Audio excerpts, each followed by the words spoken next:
demokrasi terpimpin. Kehidupan sosial politik Indonesia pada masa demokrasi liberal pada tahun 1950 hingga 1959 belum pernah mencapai kestabilan secara nasional. Kabinet yang silih berganti membuat program kerja kabinet tidak dapat dijalankan sebagai mestinya. Kondisi tersebut membuat Presiden Soekarno berkeinginan untuk mengubur partai-partai politik yang ada, setidaknya menyederhanakan partai-partai politik yang ada dan membentuk kabinet yang berintikan 4 partai yang menang dalam pemilihan umum 1955. Demokrasi terpimpin sendiri merupakan suatu sistem pemerintahan yang ditawarkan Presiden Soekarno pada Februari 1957. Demokrasi terpimpin juga merupakan suatu gagasan pembaruan kehidupan politik, kehidupan sosial, dan kehidupan ekonomi. Pokok-pokok pemikiran yang terkandung dalam konsepsi tersebut yaitu pertama, dalam pembaruan struktur politik harus diberlakukan sistem demokrasi terpimpin yang didukung oleh kekuatan-kekuatan yang mencerminkan aspirasi masyarakat secara seimbang. Kedua, pembentukan kabinet gotong royong berdasarkan imbangan kekuatan masyarakat pada hari Minggu 5 Juli 1959 pukul 5 sore dalam suatu upacara resmi yang berlangsung selama 15 menit di Istana Merdeka. Presiden Soekarno mengumumkan dekret yang memuat 3 hal pokok, yaitu 1. Menentukan pembubaran konstitusi. 2. Menetapkan Undang-Undang Dasar 1945 berlaku bagi segenap bangsa Indonesia dan seluruh tumpah darah Indonesia, terhitung mulai tanggal penetapan dekret dan tidak berlakunya lagi Undang-Undang Dasar sementara. 3. Pembentukan MPRS yang terdiri atas anggota DPR ditambah dengan utusan-utusan dan golongan serta pembentukan Dewan Pertimbangan Agung sementara.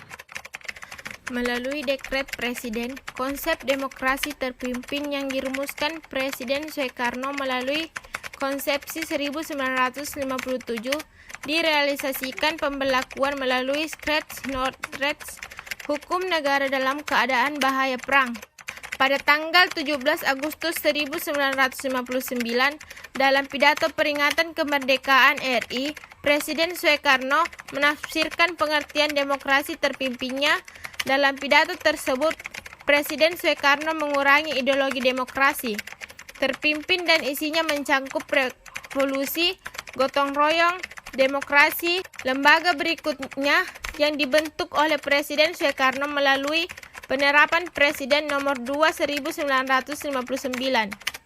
Tanggal 31 Desember 1959 adalah Majelis Permusyawaratan Rakyat Sementara (MPRS). Dalam Khairul Saleh, Toko Murba sebagai ketuanya dan dibantu beberapa oleh wakil ketuanya.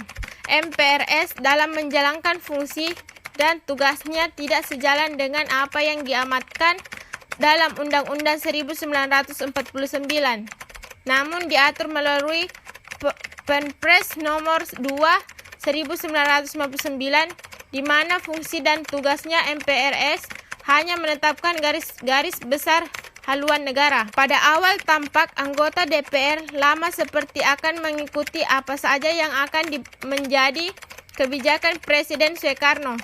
Hal ini terlihat ketika DPR secara aklamasi dalam sidang 22 Juli 1999 menyetujui dekret Presiden 5 Juli 1999. Akan tetapi, benih konflik sebenarnya sudah mulai muncul. Pembubaran DPR hasil pemilu pada awal munculnya reaksi dan berbagai pihak, antara lain dari pemimpin NU dan PNI. Tokoh NU pada awalnya keberatan atas pembubaran DPR hasil pemilu 1955 dan mengancam akan menarik pencalonan anggotanya untuk DPR dan GR. 2. Peta kekuatan politik nasional. Kekuatan politik pada waktu itu terpusat di tangan Presiden Soekarno. Presiden Soekarno memegang seluruh kekuasaan negara dengan TNI Angkatan Darat dan PKI di sampingnya. Secara sistematis, PKI berusaha memperoleh citra sebagai Pancasilais dan mendukung kebijakan-kebijakan Presiden Soekarno yang menguntungkannya. Hal ini seperti apa yang diungkapkan DN Aidit bahwa melaksanakan monopol secara konsekuen adalah sama halnya dengan melaksanakan program PKI. PKI terus meningkatkan kegiatannya dengan berbagai isu yang memberi citra kepada PKI sebagai partai paling monopolis dan pendukung Presiden Soekarno yang paling setia. Pada akhir tahun 1964, PKI disudutkan dengan berita ditemukannya dokumen rahasia milik PKI tentang resume program kegiatan PKI dewasa ini. Dokumen tersebut menyebutkan bahwa PKI akan melancarkan perebutan kekuasaan. Namun, pemimpin PKI Aidit menyangkal dengan berbagai cara dan hal ini diselesaikan Presiden Soekarno dengan mengumpulkan para pemimpin partai dan membuat kesepakatan untuk menyelesaikan permasalahan di antara unsur-unsur di dalam negeri, diselesaikan secara musyawarah karena sedang menjalankan konfrontasi dengan Malaysia. 3. Pembebasan Irian Barat.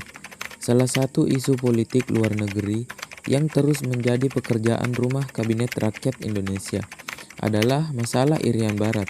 Wilayah ini telah menjadi bagian rakyat Indonesia yang diproklamasikan sejak 17 Agustus 1945. Setelah upaya merebut kembali Irian Barat dengan diplomasi dan konfrontasi politik dan ekonomi tidak berhasil, maka pemerintah rakyat Indonesia menempuh cara lainnya melalui jalur konfrontasi militer. Pada awalnya, usaha ini dilakukan kepada negara-negara blok barat, khususnya Amerika Serikat, namun tidak membawa hasil yang memuaskan. Kemudian, upaya ini dialihkan ke negara-negara blok timur atau komunis, terutama ke Uni Soviet. Melihat perkembangan persiapan militer Indonesia, Belanda mengajukan nota protes kepada PBB bahwa Indonesia akan melakukan agresi.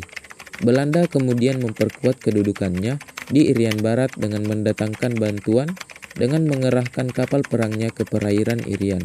Presiden Soekarno pada tanggal 19 Desember 1961 di depan rapat raksasa di Yogyakarta mengeluarkan suatu komando untuk berkonfrontasi secara militer dengan Belanda yang disebut dengan Tri Komando Rakyat atau Trikora. Isi dari Trikora tersebut adalah 1. Gagalkan pembentukan negara boneka Papua buatan Belanda. 2. Kibarkan Sang Merah Putih di Irian Barat. Yang ketiga, bersiaplah untuk mobilisasi umum guna mempertahankan kemerdekaan dan kesatuan tanah air dan bangsa. Masalah Malaysia. Masalah ini berawal dari munculnya keinginan Tengku Abdul Rahman dari Persekutuan Tanah Melayu dan Lee Kuan Yew dari Republik Singapura untuk menyatukan kedua negara tersebut menjadi Federasi Malaysia. Rencana pembentukan Federasi Malaysia mendapat tantangan dari Filipina dan Indonesia. Filipina menentang karena memiliki keinginan atas wilayah Sabah di Kalimantan Utara. Filipina menganggap bahwa wilayah Sabah secara historis adalah milik Sultan Sulu. Untuk meredakan ketegangan di antara tiga negara tersebut, kemudian diadakan konferensi Maphilin Malaysia, Filipina, dan Indonesia di Filipina pada tanggal 31 Juli sampai 5 Agustus 1963. Konferensi Maphilindo menghasilkan 3 dokumen penting, yaitu Deklarasi Manila, Persetujuan Manila, dan Komunik Bersama. Pada tanggal 17 September 1963, hubungan diplomatik Indonesia-Malaysia diputuskan. Pemerintahan RI pada tanggal 21 September memutuskan pula hubungan ekonomi dengan Malaya, Singapura, Sarawak, dan Sabah. Walaupun Indonesia sudah keluar dari PBB, sasaran yang ingin dicapai oleh pemerintah Indonesia terkait sengketa Indonesia, Malaysia, dan perombakan PBB tetap tidak tercapai karena dengan keluarnya Indonesia dari PBB, Indonesia kehilangan satu forum.